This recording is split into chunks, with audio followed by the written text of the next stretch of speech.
Hi friends, TKR social studies స్వాగతం అండి. Kakatiya university పరిధిలో బీఎడ్ వారికి సెకండ్ సెమిస్టర్ ఎగ్జామ్స్ 11 జరగబోతున్నాయి. ఓకే, 11వ తారీఖు జరిగేటువంటి ఎగ్జామ్, 11న జరిగేటువంటి ఎగ్జామ్ మరి సోషియాలజీకి సంబంధించినటువంటి పేపరు, విద్య సామాజిక దృక్పథాలు అనేటువంటి పేపర్ మీద క్వశ్చన్స్ వస్తాయి. అదే పేపర్ ఆ రోజు ఎగ్జామినేషన్ కండక్ట్ చేయబడుతుందని కాకతీయ యూనివర్సిటీ వారు ప్రకటించారు. ఓకే, ముఖ్యంగా ఈ 5వ యూనిట్లో అంటే 4 యూనిట్ల వరకు మరి ఇంపార్టెంట్ క్వశ్చన్స్ ఏంటి అనేటువంటిది అంతకుముందు చెప్పాను. ఒకవేళ చూడనటువంటి వారు ఉంటే ప్లేలిస్ట్లోకి వెళ్ళినట్లయితే టీకేఆర్ సోషల్ స్టడీస్ అనేటువంటి ఛానల్లో ప్లేలిస్ట్లో మీరు చూసినట్లయితే ఆ యొక్క ముఖ్యమైనటువంటి వీడియోస్ 6 వీడియోస్ కూడా మరి ప్లేలిస్ట్లో ఉన్నాయి. అదేవిధంగా ముఖ్యంగా 5వ యూనిట్ మోస్ట్ ఇంపార్టెంట్ మరి అంశం అండి, విద్య సమకాలీన అంశాలు. ఎడ్యుకేషన్ ఏ విధంగా ఉంది అంటే కాంటెంపరీ ఇష్యూస్ మీద ఏ విధమైనటువంటి ప్రభావితం చేస్తుంది అనేటువంటి యూనిట్ ఇది. Most important unit, competitive exams కూడా పనికొచ్చేటువంటి యూనిట్ అని చెప్పొచ్చు. ఓకే, ముఖ్యంగా ఈ యూనిట్లో అర్థశాస్త్రం అనేటువంటి దాని గురించి ఇంట్రడ్యూస్ చేస్తున్నారు. ఓకే, అర్థశాస్త్రం అనేటువంటిది ఇంట్రడ్యూస్ చేస్తారు. అదేవిధంగా విద్యా అర్థశాస్త్రం,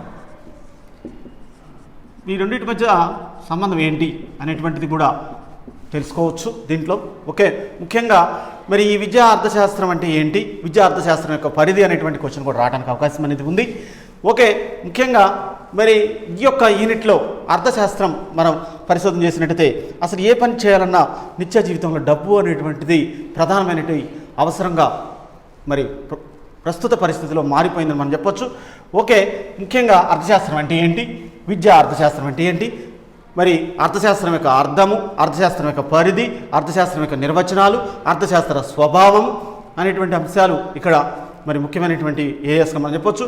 విద్యా అర్థశాస్త్రం అంటే ఏంటి, విద్యా అర్థశాస్త్రం యొక్క అర్థం ఏంటి, అదేవిధంగా విద్యా అర్థశాస్త్రం స్వభావం ఏంటి అనేటువంటి క్వశ్చన్స్ కూడా ఆపట్టడానికి అవకాశం ఉంది. విద్యా అర్థశాస్త్ర పరిధి అనేటువంటిది మోస్ట్ ఇంపార్టెంట్ క్వశ్చన్గా మనం చెప్పొచ్చు.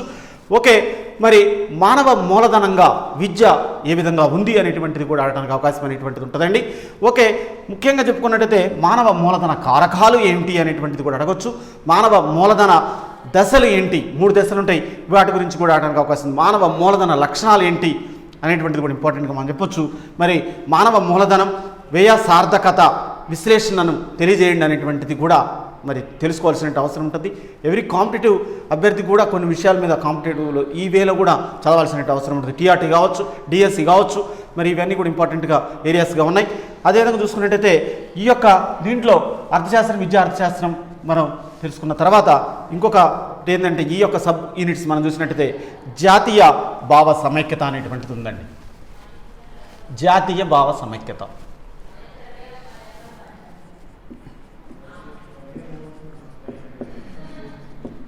జాతీయ భావ సమైక్యత అనేటువంటిది కూడా మోస్ట్ ఇంపార్టెంట్ ఏరియా. ఎస్పెషల్లీ కాబోయేటువంటి టీచర్కి ఎటువంటి క్వాలిటీస్ ఉండాలి, జాతీయ సమైక్యత గురించి తెలుసుకోవాల్సినటువంటి అవసరం ఎంతవరకు ఉంది అనేటువంటిది ఈ యొక్క అంశాలను చదువుతున్నప్పుడు ఖచ్చితంగా మరి ఈ స్టూడెంట్ టీచర్ని కంపల్సరీగా ప్రభావితం చేయడానికి అవకాశం ఉంటుందండి. ఒక ముఖ్యంగా చూసినట్టయితే జాతీయ సమైక్యత అంటే ఏంటి, అర్థం ఏంటి, భావన ఏంటి, అదేవిధంగా జాతీయ సమైక్యత విద్య సంబంధాలు ఏంటి, అదేవిధంగా జాతీయ సమైక్యత మరి కమిటీలు ఏమైనా ఉన్నాయా, సంపూర్ణానంద కమిటీ సిఫార్సులు ఉన్నాయి. మరి ఈ సంపూర్ణానంద కమిటీ సిఫార్సులు ఏం తెలియజేసింది, అదేవిధంగా కొఠారి కమిషన్ ఏ విధమైనటువంటి సర్వే చేసింది, ఆ విధమైనటువంటి సర్వేలో ఇచ్చినటువంటి సిఫార్సులు ఏంటి అనేటువంటిది తెలుసుకోవచ్చు. అదేవిధంగా చూసుకున్నట్టయితే ముఖ్యంగా జాతీయ విద్యా విధానం 1968 కూడా సిఫార్సులు చేయడం అనేటువంటి జరిగింది జాతీయ సమైక్యతను సంబంధించి. అదేవిధంగా జాతీయ సమైక్యత 1969 ఎన్సీఆర్టీ వాళ్ళు కూడా రిలీజ్ చేయడం అనేటువంటి జరిగింది ముఖ్యమైనటువంటి విషయాల మీద. అదేవిధంగా చూసుకున్నట్టయితే మరి ఎన్పీ నేషనల్ ఎడ్యుకేషన్ పాలసీ 1986 కూడా జాతీయ సమైక్యతను పెంపొందించాలంటే విద్యార్థుల్లో ఏ విధమైనటువంటి లక్షణాలను మనం నేర్పాల్సినటువంటి అవసరం ఉంది పాఠశాలలో ముఖ్యంగా అనేటువంటి దాని మీద ఎక్కువగా కాన్సన్ట్రేషన్ చేయడం అనేటువంటి జరిగింది నేషనల్ ఎడ్యుకేషన్ పాలసీ అనేటువంటిది మనం చెప్పొచ్చు. అదేవిధంగా చూసుకున్నట్టయితే జాతీయ సమైక్యతను పెంపొందించడానికి విద్యా కార్యక్రమాలు ఏ విధంగా మరి ప్రభావితం చేస్తున్నాయి, ఏ విధమైనటువంటి విద్యా కార్యక్రమాలు పాఠశాలలో ప్రవేశపెట్టాల్సినటువంటి అవసరం ఉంది అనేటువంటిది మోస్ట్ ఇంపార్టెంట్ క్వశ్చన్ అండి. అదేవిధంగా చూసుకున్నట్టయితే జాతీయ సమైక్యతను పెంపొందించడంలో పాఠశాల పాత్ర ఏ విధంగా ఉంటుంది అనేటువంటిది కూడా చాలాసార్లు అడిగారు. మరి ముఖ్యంగా 1980 మరి ఎన్పిఈ అంటే నేషనల్ ఎడ్యుకేషన్ పాలసీ 1986 జాతీయ విద్యా విధానం మోస్ట్ ఇంపార్టెంట్ క్వశ్చన్. పాఠశాల పాత్ర ఏ విధంగా ఉంది అనేటువంటిది మోస్ట్ ఇంపార్టెంట్ అండి. ఓకే, ఇంకా చూసుకున్నట్టయితే జాతీయ సమైక్యతను పెంపొందించడంలో ఉపాధ్యాయుడి పాత్ర ఏ విధంగా ఉండాల్సినటువంటి అవసరం ఉంది అనేటువంటిది మోస్ట్ ఇంపార్టెంట్ క్వశ్చన్ అండి. ఎందుకంటే కాబోయేటువంటి టీచర్ మరి వుడ్ బి టీచర్స్ కాబట్టి వీరు కంపల్సరీగా ఈ విషయాల మీద గ్రిప్ తెచ్చుకోవాల్సిన అవసరం ఉంటుంది. అదేవిధంగా ఆ కోణంలోనే క్వశ్చన్స్ కూడా అడగడానికి కూడా అవకాశం అనేటువంటిది ఉంటుంది. ఒకటే గుర్తుపెట్టుకోవాలి, అకాడమిక్గా ఏ విధమైనటువంటి క్వశ్చన్స్ వస్తాయి అనేటువంటిది కూడా చదివేటువంటి అభ్యర్థికి కనీసం మినిమం నాలెడ్జ్ లేకపోతే ఎక్కువ మార్కులు తెచ్చుకోవడం అనేటువంటిది అసాధ్యమవుతుంది. కాబట్టి ముఖ్యంగా ఒక యూనిట్ ఉందంటే ఈ యూనిట్లో ఏ విధమైనటువంటి క్వశ్చన్స్ అడగడానికి ఎక్కువగా స్కోప్ ఉంది అనేటువంటిది క్వశ్చన్ చదివేటప్పుడు అర్థం కావాల్సినటువంటి అవసరం ఉందండి అభ్యర్థికి. కంపల్సరీగా లేకపోతే తక్కువ మార్కులు రావడానికి అవకాశం ఉంటుంది. అదేవిధంగా నెక్స్ట్ చూసుకున్నట్టయితే మరి అంతర్జాతీయ అవగాహన అనేటువంటిది ఉన్నదండి. అంతర్జాతీయ అవగాహన అనేటువంటిది కూడా మోస్ట్ ఇంపార్టెంట్గా మనం చెప్పొచ్చు. అంతర్జాతీయ అవగాహన అంతర్జాతీయంగా భారతదేశం అనేటువంటి దేశం వివిధ దేశాల గురించి కూడా తెలుసుకోవాల్సిన అవసరం అనేది ఉంది. వివిధ శాస్త్రవేత్తలు కనుగొన్నటువంటి పరికరాలు కావచ్చు, పరిశోధనలు కావచ్చు, మరి మన దేశాన్ని కూడా ఏ విధంగా ప్రభావితం చేస్తున్నాయి, అదేవిధంగా మన దేశంలో ఉన్నటువంటి శాస్త్రవేత్తలు ఇతర దేశాల్లో ఉన్నటువంటి శాస్త్రవేత్తలు ఏ విధంగా ప్రభావితం చేస్తున్నారు, మరి ప్రతిదీ తెలుసుకోవాల్సిన అవసరం ఉంటుందండి. విద్యార్థి దశ నుంచి ఇవన్నీ తెలుసుకోవాల్సిన అవసరం అనేది ఉంటుంది. కాంపిటేటివ్ వేనే కాదు, ఫస్ట్ విద్యార్థి దశ నుంచే, పాఠశాల దశ నుంచే నేర్చుకోవాల్సిన అవసరం ఉంటుంది. కాబట్టి ఈ ఏరియా కూడా చాలా మోస్ట్ ఇంపార్టెంట్ అండి. మరి ముఖ్యంగా అంతర్జాతీయ అవగాహన అన్నప్పుడు థామస్ మరి ఆల్వా ఎడిసన్ బల్బును కనుగొన్నారు, ఇతని దేశస్థుడు. అదేవిధంగా మరి ముఖ్యమైనటువంటి వ్యక్తులు, ఫర్ ఎగ్జాంపుల్ రేడియో కనుగొన్నటువంటి వ్యక్తి మార్కోని, ఇటలీ దేశస్థుడు. మరి ఇతర దేశాల వాళ్ళు ఏ విధమైనటువంటి పరిశోధనలు చేశారు, పరికరాలు కనుగొన్నారు, ఆ పరికరాలను మనం ఉపయోగిస్తున్నాం, నిత్యం మరి ఉపయోగిస్తున్నాం. కాబట్టి ముఖ్యంగా వాటికి ఫర్ ఎగ్జాంపుల్ కంప్యూటర్ కనుగొన్నటువంటి వ్యక్తి చార్లెస్ బాబేజ్, అదేవిధంగా మరి టెలివిజన్ కనుగొన్నటువంటి వ్యక్తి జేఎల్ బాయార్డ్, అదేవిధంగా మరి ఈ విధంగా మరి మలేరియా టీకా కనుగొన్నటువంటి వారు రొనాల్డ్ రాస్, ఈ విధంగా ఉన్నారు. అయితే ఇక్కడ ముఖ్యంగా ఒకటి గుర్తుపెట్టుకోవాలండి, ఈ విధమైనటువంటి అన్నీ కూడా అంతర్జాతీయంగా అవగాహన చేసుకోకపోతే, అంటే ఫర్ ఎగ్జాంపుల్ వివిధ శాస్త్రవేత్తలు, వివిధ దేశాల్లో ఉన్నటువంటి శాస్త్రవేత్తలు చేసినటువంటి పరిశోధనలు ఎలా ఉన్నాయి, మన దేశాన్ని ఏ విధంగా ప్రభావితం చేసినాయి, మన దేశంలో ఉన్నటువంటి శాస్త్రవేత్తలు ఇతర దేశాల ఉన్నటువంటి వారికి ఏ విధంగా ప్రభావితం చేసినటువంటి అంశాల మీద ప్రతి దాంట్లో కూడా గ్రిప్ ఉండాల్సినటువంటి అవసరం ఉంటుంది. యాజ్ ఎ టీచర్ ట్రైనీ కంపల్సరీగా ఇవన్నీ తెలుసుకోవాల్సిన అవసరం ఉంటుందండి. ముఖ్యంగా కంపల్సరీగా వీటి మీద కూడా క్వశ్చన్స్ ఏ విధంగా అడుగుతారనేటువంటి చెప్తున్నాను. ఓకే, అంతర్జాతీయ అవగాహన అర్థం, భావన, అదేవిధంగా అంతర్జాతీయ అవగాహన పెంపొందించడంలో ఉపాధ్యాయుల పాత్ర ఏ విధంగా ఉండాల్సిన అవసరం ఉంది. ఫర్ ఎగ్జాంపుల్ ప్రపంచ పర్యావరణ దినోత్సవం ఏ రోజున జరుపుకుంటారు? జూన్ 5న జరుపుకుంటారు. ఎందుకు జరుపుకుంటారు అనేటువంటిది కంపల్సరీగా పిల్లల్లో నేర్పాల్సినటువంటి అవసరం అనేది ఉంటుందండి. జూలై 11 ప్రపంచ జనాభా దినోత్సవం జరుపుకుంటారు. ఎందుకు జరుపుకుంటారు అనేటువంటి తెలియజేయాల్సిన అవసరం ఉంటుంది. మరి అదేవిధంగా అంటే వివిధ అంతర్జాతీయ దినోత్సవాలు, ప్రపంచ మహిళా దినోత్సవం మార్చి 8న జరుపుకుంటారు. ఎందుకు జరుపుకుంటారు అనేటువంటిది కంపల్సరీగా ఆ రోజు ఆ ప్రోగ్రామ్ని కండక్ట్ చేయడం వల్ల పిల్లల్లో అంతర్జాతీయ అవగాహన పెంపొందించిన వారు అవుతామండి. కంపల్సరీగా ఉపాధ్యాయుల పాత్ర చాలా వరకు ఉంటుంది. అంతర్జాతీయ అవగాహన పెంపొందించడంలో ఉపాధ్యాయుల పాత్ర ఏ విధంగా ఉంటుంది అనేటువంటి క్వశ్చన్ అడగడానికి అవకాశం ఉందండి. ముఖ్యంగా అప్లైడ్ క్వశ్చన్స్ ఎక్కువగా రావడానికి అవకాశం అనేటువంటిది ఉంటుందండి. ఈ ఏరియా నుంచి చాలా వరకు అప్లైడ్ క్వశ్చన్స్ ఎక్కువగా రావడానికి అవకాశం ఉంటుంది. పాఠశాల పాత్ర ఏ విధంగా ఉంటుంది, ఉపాధ్యాయుని పాత్ర ఏ విధంగా ఉంటుంది అనేటువంటి వాటి మీదే ఎక్కువగా క్వశ్చన్స్ ఫోకస్ చేసి అడగడం అనేటువంటిది జరుగుతుంది. ముఖ్యంగా చూసినట్టయితే అంతర్జాతీయ అవగాహన పెంపొందించడంలో పాఠశాలలో చేపట్టవలసినటువంటి కార్యక్రమాలు ఏంటి? జనరల్ క్వశ్చన్, జనరల్గా ఒక్కసారి చదివితే మరి ఈజీగా రాయగలుగుతారండి. జనరల్గా రాసేటువంటి మరి ప్రశ్నలు ఇవన్నీ కూడా మరి అంతర్జాతీయ అవగాహన పెంపొందించాలంటే ప్రపంచంలో అనేక రకాలైనటువంటి దినోత్సవాలు జరుగుతున్నాయి.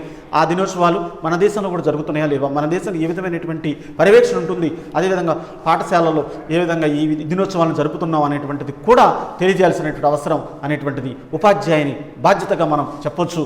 కాబట్టి ఈ విధంగా అంతర్జాతీయ అవగాహనని పెంపొందించడంలో పాఠశాల పాత్ర, ఉపాధ్యాయుని పాత్ర, పాఠశాలలో ఏ విధమైనటువంటి కార్యక్రమాలు చేపట్టడానికి వీలున్నదో వాటి గురించి రాయండి అనేటువంటి క్వశ్చన్ రావడానికి అవకాశం ఉందండి. ఓకే, నెక్స్ట్ మనం చూసినట్టయితే శాంతి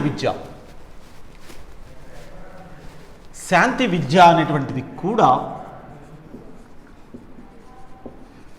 చాలా వరకు మోస్ట్ ఇంపార్టెంట్ ఏరియాగా మనం చెప్పొచ్చు. శాంతి అర్థం ఏంటి అసలు, మరి అదేవిధంగా శాంతి విద్య లక్ష్యాలు ఏంటి, శాంతి విద్య పాఠశాల పాత్ర ఏంటి. ఫర్ ఎగ్జాంపుల్ మొదటి ప్రపంచ యుద్ధం జరిగింది. మొదటి ప్రపంచ యుద్ధం జరిగిన తర్వాత మరి నానాజాతి సమితి ఏర్పడింది. కాబట్టి రెండో ప్రపంచ యుద్ధం జరగడానికి కొంత సమయం పట్టింది ఫ్రెండ్స్. అదేవిధంగా నానాజాతి సమితి ఫెయిల్ అయింది. మరి ఎప్పుడైతే ఫెయిల్ అయిందో రెండవ ప్రపంచ యుద్ధం జరిగింది. రెండవ ప్రపంచ యుద్ధం అయిపోయిన తర్వాత ఐక్యరాజ్య సమితి అనేటువంటిది ఏర్పడింది. ఐక్యరాజ్య సమితి మరి చాలా వరకు సక్సెస్ఫుల్గా రన్ అవుతుంది కాబట్టి, చాలా వరకు మరి అద్భుతంగా పనిచేస్తుంది కాబట్టి మూడవ ప్రపంచ యుద్ధం అనేటువంటిది జరగటం లేదు అనేటువంటిది మనకు తెలిసినటువంటి విషయం. ఓకే, శాంతి విద్యను పెంపొందించడంలో మరి ఉపాధ్యాయుని పాత్ర ఏ విధంగా ఉంటుంది, శాంతి విద్య సంబంధించినటువంటి పాఠశాలలో విధమైనటువంటి కార్యకలాపాలు ఏ విధంగా ఉన్నాయి అనేటువంటిది కూడా క్వశ్చన్ రావడానికి అవకాశం ఉంది. విద్యార్థుల్లో శాంతికి సంబంధించినటువంటి విషయాలు, ఫర్ ఎగ్జాంపుల్ జవహర్లాల్ నెహ్రూ అనేటువంటి వారి గురించి కావచ్చు, అదేవిధంగా ముఖ్యంగా మరి పీస్ఫుల్ మైండ్ని మనం ఇవ్వాల్సినటువంటి అవసరం ఉంది. వాళ్ళకి ఆ విధమైనటువంటి ఎన్విరాన్మెంట్ని మనం కల్పించాల్సినటువంటి అవసరం అనేటువంటిది ఉంటుంది. కాబట్టి శాంతి విద్య అనేటువంటిది కూడా మోస్ట్ ఇంపార్టెంట్ మరి క్వశ్చన్గా రావడానికి అవకాశం అనేటువంటిది ఉంటుందండి. కనీసం మినిమం తెలుసుకోవాల్సినటువంటి అవసరం ఉంటుంది. యాజ్ ఎ టీచర్ ట్రైనీ కంపల్సరిగా మరి శాంతి విద్యను గురించి కూడా తెలుసుకోవాల్సిన అవసరం అనేటువంటిది ఉంటుంది. శాంతి విద్య పాఠశాల పాత్ర, శాంతి విద్యను పెంపొందించడంలో పాఠశాల ఏ విధమైనటువంటి కార్యకలాపాలు లేదా కార్యక్రమాలను నిర్వహించవచ్చో రాయండి. ఒకటేనండి, అప్లైడ్ క్వశ్చన్స్. శాంతి విద్య పాఠశాల పాత్ర, శాంతి విద్య ఉపాధ్యాయుని పాత్ర, శాంతి విద్యలో పెంపొందించడంలో ఛాత్రోపాధ్యాయుని యొక్క మరి కార్యక్రమాలు ఏ విధంగా చేపట్టాల్సిన అవసరం ఉంది పాఠశాలలో అనేటువంటిది కూడా జనరల్గా అడగడానికి అవకాశం ఉందండి. ఎంతసేపటికి అప్లైడ్ ఎడ్యుకేషన్కి ఈ యొక్క సోషియాలజీకి అప్లైడ్గా చదువుకోగలిగితే ఎక్కువ మార్కులు గెయిన్ చేసేటువంటి అవకాశం ఉందండి. చాలా వరకు మంచి మార్కులు రావడానికి కూడా అవకాశం ఉన్నటువంటి పేపర్ ఇది. అదేవిధంగా చూసుకున్నట్టయితే నెక్స్ట్ శాంతి విద్య తర్వాత మరి విద్య సరళీకృత విధానాలు అనేటువంటిది కూడా ఉంది ఈ యూనిట్లోనే. విద్య సరళీకృత విధానాలు. మరి విద్యను సరళీకృతం చేయాల్సినటువంటి అవసరం ఉంది. సరళీకరణ అంటే ఫ్లెక్సిబిలిటీ ఏ విధంగా ఇంకా మరి చాలా వరకు అందరు చదువుకునే విధంగా సరళీకరణ చేయాల్సినటువంటి అవసరం ఉంది. అదేవిధంగా విద్య ప్రైవేటీకరణ చేయాల్సినటువంటి అవసరం ఉంది. ప్రైవేటీకరణ వల్ల లాభం ఉందా నష్టం ఉందా అనేటువంటి క్వశ్చన్ రావడానికి అవకాశం ఉంది ఫ్రెండ్స్. అదేవిధంగా విద్యను ప్రపంచీకరణ చేయడానికి అవకాశం అనేది ఉండాలి. ఈ యొక్క ప్రపంచీకరణలో మూల స్వభావం ఏంటి అనేటువంటి ప్రశ్న రావడానికి అవకాశం ఉంది. మరి విద్య ప్రపంచీకరణ లాభాలు నష్టాలు రాయండి. షార్ట్ క్వశ్చన్ వస్తే లాభాలు రాయండి, లేకపోతే నష్టాలు రాయండి, లేకపోతే రెండు అడిగిందంటే మరి ఎస్ఏ క్వశ్చన్ రావడానికి అవకాశం, లేకపోతే మరి సింప్లిఫైడ్గా రాయడానికి అవకాశం ఉన్నటువంటి క్వశ్చన్ కాబట్టి మరి విద్యా ప్రపంచీకరణ లాభ నష్టాలు రాయండి అనేటువంటి ప్రశ్న కూడా రావడానికి అవకాశం అనేది ఉందండి. ఇక్కడ విద్యా సరళీకరణ లాభాలు నష్టాలు అనేటువంటి క్వశ్చన్ కూడా రావడానికి అవకాశం అనేది ఉంది. ఓకే, దాని గురించి మినిమం ఆ యొక్క కాన్సెప్ట్ మీద గ్రిప్ ఉంటే ఈజీగా ఎక్కువ మార్కులు తెచ్చుకోవడానికి అవకాశం అనేటువంటిది ఉంటుంది. ఓకే, ఈ యొక్క యూనిట్లో ఎటువంటి క్వశ్చన్లు ఎక్కువగా రావడానికి అవకాశం అనేటువంటిది ఉంటుంది అనేటువంటి మనం చూసినప్పుడు విద్యకు అర్థశాస్త్రంతో గల సంబంధాన్ని తెలియజేయండి అనేటువంటి క్వశ్చన్ అడగొచ్చండి. విద్యకు మానవ మూలధనానికి మధ్య గల సంబంధాన్ని తెలియజేయండి అనేటువంటి ప్రశ్న రావచ్చు. అదేవిధంగా మానవ వనరుల అభివృద్ధిలో విద్య పాత్రను తెలియజేయండి అనేటువంటి క్వశ్చన్ రావచ్చు. అదేవిధంగా జాతీయ సమైక్యత భావన గురించి తెలియజేయండి అనేటువంటి ప్రశ్న రావచ్చు. అదేవిధంగా జాతీయ సమైక్యత పెంపొందించడంలో పాఠశాల పాత్ర మరియు ఉపాధ్యాయుడి పాత్ర ఏ విధంగా ఉందో తెలియజేయండి అనేటువంటి ప్రశ్న అడగడానికి అవకాశం ఉంది. అదేవిధంగా చూసుకున్నట్టయితే అంతర్జాతీయ అవగాహన కోసం పాఠశాల ఉపాధ్యాయులు చేపట్టే మరి కృత్యాలు ఏవి అనేటువంటి క్వశ్చన్ కూడా అడగడానికి అవకాశం ఉందండి. అదేవిధంగా పాఠశాలలో శాంతి విద్యకై నిర్వహించాల్సినటువంటి వివిధ కార్యక్రమాలు అనేటువంటి ప్రశ్న కూడా అడగడానికి అవకాశం అనేది ఉందండి. అదేవిధంగా సరళీకరణ విధానాల గురించి రాయండి అనేటువంటి ప్రశ్న రావడానికి అవకాశం ఉంది. అదేవిధంగా విద్య ప్రైవేటీకరణలో మరి లాభ నష్టాల గురించి తెలియజేయండి అనేటువంటి ప్రశ్న రావచ్చు. మరి విద్య ప్రపంచీకరణలో గల మూల స్వభావాన్ని తెలియజేయండి అనేటువంటి ప్రశ్న కూడా రావచ్చు. ముఖ్యంగా మనం చూసినట్టయితే ఈ అర్థశాస్త్రానికి సంబంధించినటువంటిది ఎకనామిక్స్ అంటారు, మరి ఇంగ్లీష్లో ఎకనామిక్స్ అంటారు. ఈ ఎకనామిక్స్ అనేటువంటిది మరి గ్రీక్ భాషలోనే ఓకియోస్ నామాస్ అనేటువంటి మరి రెండు గ్రీకు పదాల నుంచి ఉద్భవించింది. ఓకియోస్ అంటే ఒక ఇల్లు, నామేన్ అంటే నిర్వహణ అనేటువంటి మీనింగ్ ఉంది. మరి అసలు ఈ యొక్క మీనింగ్ ఏంది ఎకనామిక్స్ అన్నప్పుడు గృహ ఆర్థిక కార్యకలాపాల నిర్వహణలో నైపుణ్యం అని అర్థమండి. గృహ ఆర్థిక కార్యకలాపాల నిర్వహణలో అర్థం అనేటువంటిది ఈ ఎకనామిక్స్కి అర్థం వస్తుంది. అదేవిధంగా చూసుకున్నట్టయితే ముఖ్యంగా అర్థశాస్త్ర సిద్ధాంతాలు, ఫర్ ఎగ్జాంపుల్ కౌటిల్యుడు ఎప్పుడో రాశాడు. కౌటిల్యుడు అర్థశాస్త్రాన్ని రాయడం అనేటువంటిది జరిగింది. మరి ముఖ్యంగా ఆంగ్లేయుల పరిపాలన కాలంలో కూడా మరి ఈ విధమైనటువంటి మహమ్మదీయులు ఆంగ్లేయుల పరిపాలన కాలంలో కూడా ప్రాచుర్యం లేకపోవడం వల్ల ఈ అర్థశాస్త్రం ప్రాధాన్యత తగ్గిపోయిందని మనం చెప్పొచ్చు. అదేవిధంగా చూస్తున్నట్టయితే ప్రకృతి ధర్మవాదులలో ప్రారంభమైనటువంటి ఆర్థిక శాస్త్ర అధ్యయనం మరి ఆడమ్ స్మిత్ అనేటువంటి వారు దీనికి ఒక రూపాన్ని తీసుకురావడం అనేటువంటి జరిగింది. అందుకోసం అర్థశాస్త్ర పితామహుడుగా ఆడమ్ స్మిత్ని చెప్పుకుంటారు. అర్థశాస్త్ర మరి ముఖ్యమైనటువంటి పితామహుడు ఎవరు, అర్థశాస్త్ర పితామహుడు ఎవరు అంటే ఆడమ్ స్మిత్ అండి.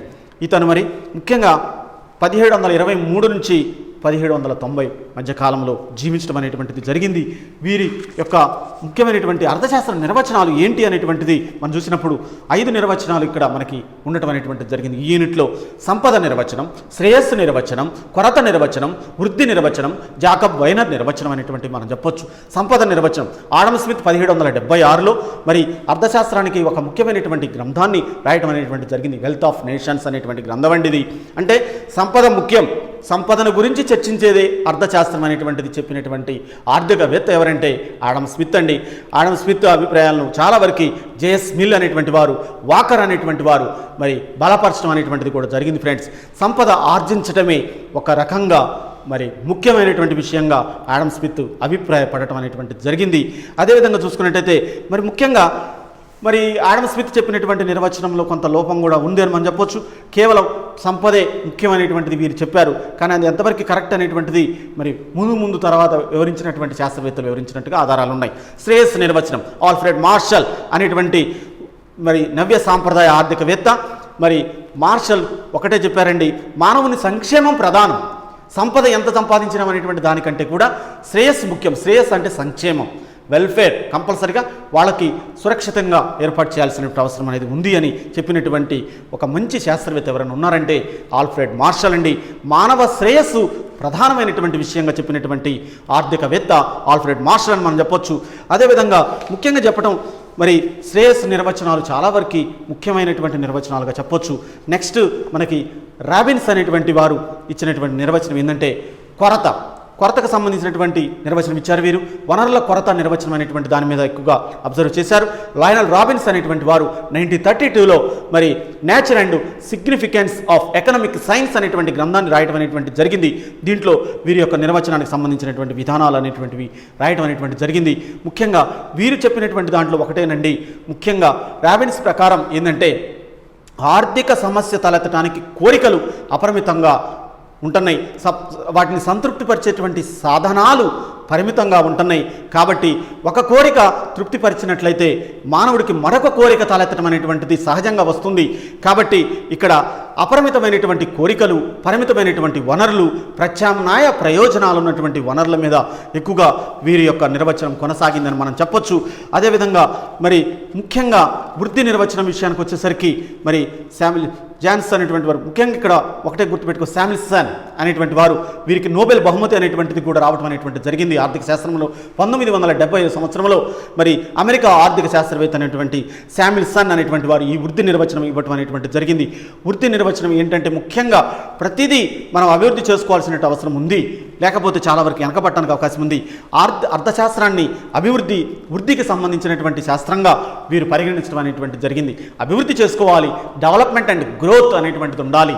అంటే భౌతికంగా పరిమాణాత్మకంగానే కాకుండా మరి మానసికంగా చాలా వరకు ఎదుగుదలగా మరి దీన్ని ముందుకు తీసుకుపోవాల్సిన అవసరం ఉంది. అంటే ఇక్కడ ప్రజలు డబ్బును ఉపయోగించకపోవటం అనేటువంటిదే కాకుండా ఎంచుకోవటానికి కూడా ప్రత్యామ్నాయ ప్రయోజనాలు కలిగినటువంటి వాటిని ఎక్కువగా ఉపయోగించుకొని డెవలప్ చేసుకోవాల్సిన అవసరం ఉందనేటువంటి చెప్పినటువంటి ఆర్థికవేత్తగా మనం చెప్పొచ్చు. అంటే ఇక్కడ మరి జాతీయ ఆదాయ పంపిణీ అనేటువంటిది కూడా పర్ఫెక్ట్గా జరగాల్సిన అవసరం ఉంది అనేటువంటిది వీరి నిర్వచనంలో మనం చెప్పొచ్చు.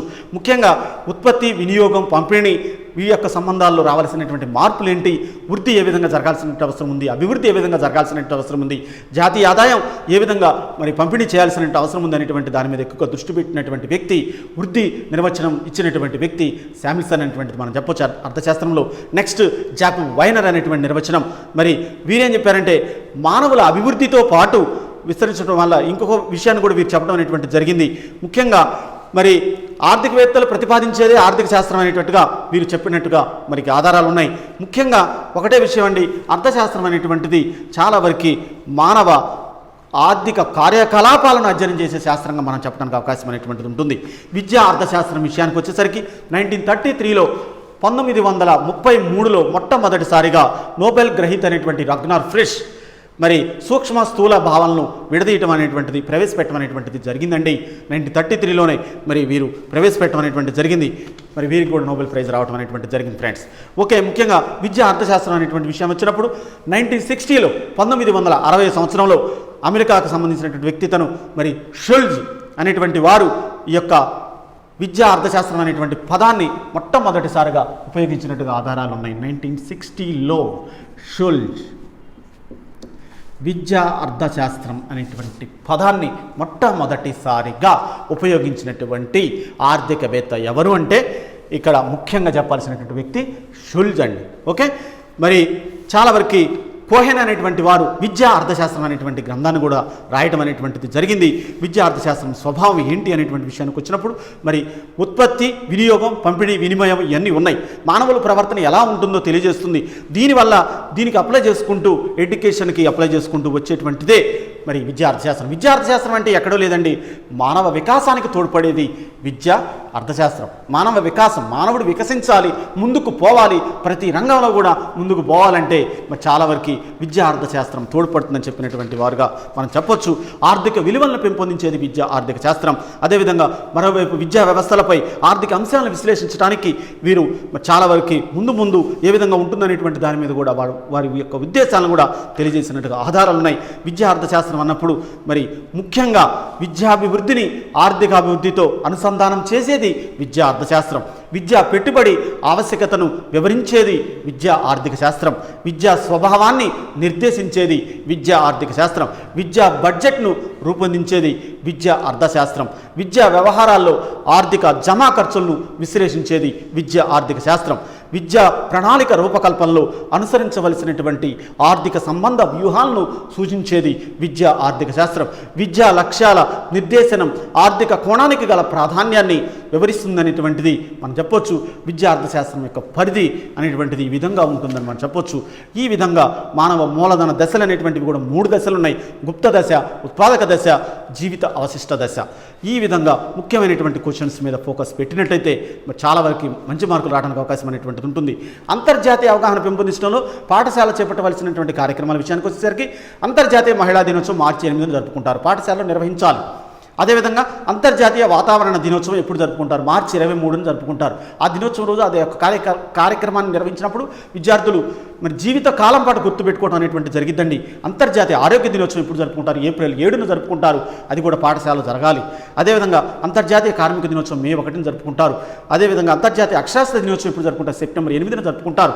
అనేటువంటిది ఆ రోజు చేసినట్టయితే చాలా వరకు విద్యార్థులు జీవితకాలం పాటు గుర్తుపెట్టుకోవడం అనేటువంటి జరుగుతుంది.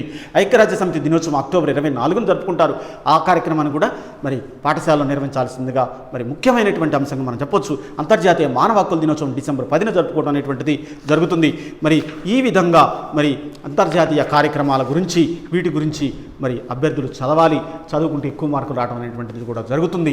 ముఖ్యంగా ఇక్కడ విద్యకు అర్థశాస్త్రంతో గల సంబంధం ఏంటి అనేటువంటి ప్రశ్న రావడానికి అవకాశం ఉంది.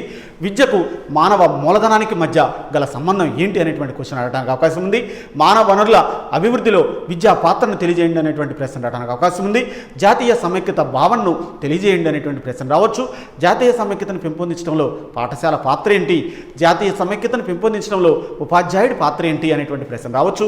అంతర్జాతీయ అవగాహన కోసం పాఠశాలలో చేపట్టాల్సినటువంటి కార్యక్రమాలు ఏంటి? అంతర్జాతీయ అవగాహన పెంపొందించడం కోసం ఉపాధ్యాయుని పాత్ర ఏ విధంగా ఉండాల్సిన అవసరం ఉంది? శాంతి విద్య యొక్క ఆవశ్యకత ఏంటి? శాంతి స్థాపనలో విద్య యొక్క పాత్ర ఏ విధంగా ఉంది అనేటువంటి క్వశ్చన్ కూడా అడగొచ్చు. పాఠశాలలో శాంతి విద్యను నిర్వహించాల్సినటువంటి వివిధ కార్యక్రమాల గురించి రాయండి అనేటువంటి ప్రశ్న అడగొచ్చు. సరళీకృత ఆర్థిక విధానాల గురించి రాయండి. అదేవిధంగా సరళీకరణ అంటే ఏంటి? సరళీకరణ లాభాలు నష్టాలు అనేటువంటి క్వశ్చన్ రావడానికి అవకాశం ఉంది. విద్య ప్రైవేటీకరణలో లాభ నష్టాలు అనేటువంటి క్వశ్చన్ కూడా మోస్ట్ ఇంపార్టెంట్. విద్య ప్రపంచీకరణలో మరి లాభ నష్టాలు అనేటువంటి క్వశ్చన్ కూడా రావడానికి అవకాశం అనేటువంటిది ఉంటుంది ఫ్రెండ్స్. ఓకే, నా వీడియో నచ్చినట్లయితే సబ్స్క్రైబ్ చేయండి నా ఛానల్ని. అదేవిధంగా మరి లైక్ చేయండి, మరి సపోర్ట్ చేయండి. ముఖ్యంగా చాలా వరకు మంచిగా ఎగ్జామ్స్ రాయాలని కోరుకుంటున్నాను. Okay, thank you for watching friends.